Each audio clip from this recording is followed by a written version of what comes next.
Did you know the origins of the thumbs up symbol we use every day may actually trace back to a quirky Roman emperor? Buckle up, because today we're exploring how a peculiar gesture you take for granted could have been born in the brutal spectacle of the Colosseum. This is the story of the emperor who might just have invented the thumbs up. Our story begins in ancient Rome, a civilization famous for its remarkable architecture, military prowess, and yes, its dazzling public entertainment. Perhaps the most iconic among these, gladiatorial combat.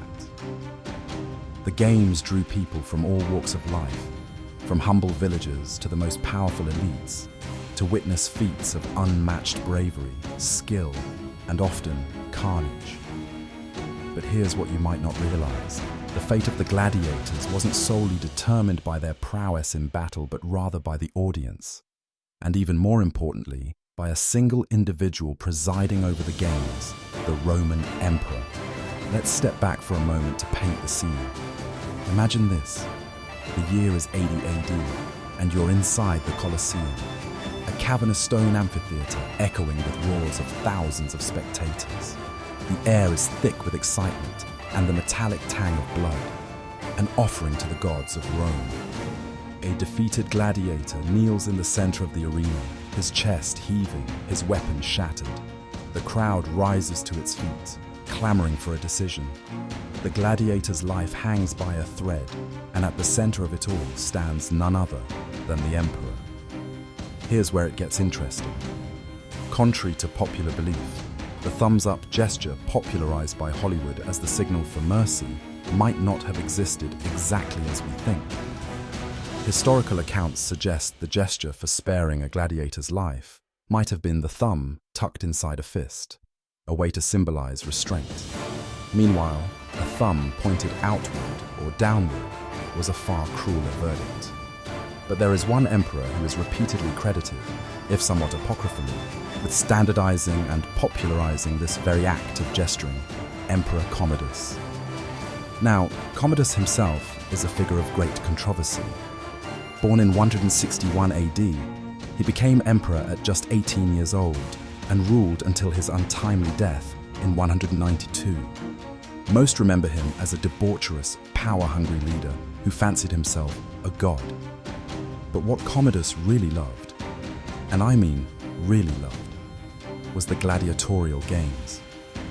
Unlike other emperors who watched from cushioned seats of safety, Commodus donned the armor himself and fought in the arena. Pause and think about that. The leader of one of the greatest empires in history, personally stepping into the sand to play gladiator. It sounds ludicrous now, but to Commodus, it was part of his display of dominance, his godlike status. Commodus would sometimes fight shackled and disarmed opponents, ensuring his victory was guaranteed. But it wasn't only about the fight, it was about the drama, the audience engagement. And this is where his role in the thumbs-up law comes into play. While there's debate among historians, Commodus is often jokingly credited in popular imagination as the emperor who brought flair and spectacle to what was already a theatrical event. Some stories claim Commodus perfected a set of gestures to toy with the crowd and manipulate the game's outcomes. Did Commodus invent the thumbs up as we know it? Not exactly, but he is credited with making the act of gesturing a hallmark of his public persona. With a simple flick of his hand, he could dictate life or death, using his unique mannerisms to command the crowd's thrilling attention. By the way, let me share a fascinating tidbit about Commodus's affinity for performance. According to some accounts, he didn't restrict his theatrics to just the arena. Commodus loved performing for private audiences, once even charging Rome's treasury an enormous sum for his extravagant gladiatorial appearances. For him, every gesture, every fight was part of an elaborate, ongoing performance. He even liked to see himself as the reincarnation of Hercules. That's right, Commodus had large statues erected of himself in a lion's skin with a club. And I think it's safe to say that his obsession with theatrics may very well have contributed to the empire's financial troubles during his reign.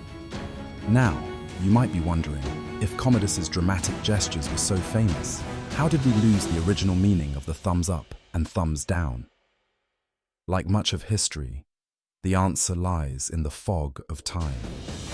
As Rome fell and new civilizations rose, the specifics of these gestures were mixed up and repurposed in different contexts. Eventually, thanks to popular media and reinterpretation over the centuries, the thumbs up came to signify approval, good luck, or agreement, and its cruel context was completely forgotten. Talk about history rewriting itself. Today, the thumbs up is practically universal, something you might flash at a server after a satisfying meal or drop into a conversation as an emoji. It's even a staple of pop culture, from Fonzie's "Ai Heart" in Happy Days to the like button on social media posts. But here's the kicker. Long before it was appropriated into the digital language of likes and emojis, this simple gesture was a loaded symbol of life, death, and absolute power under the Roman sun.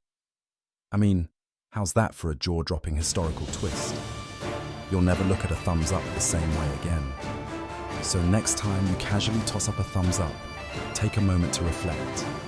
Think about Commodus standing in the center of a Roman Colosseum, controlling the will of thousands with nothing but his finger, basking in the attention of cheering crowds.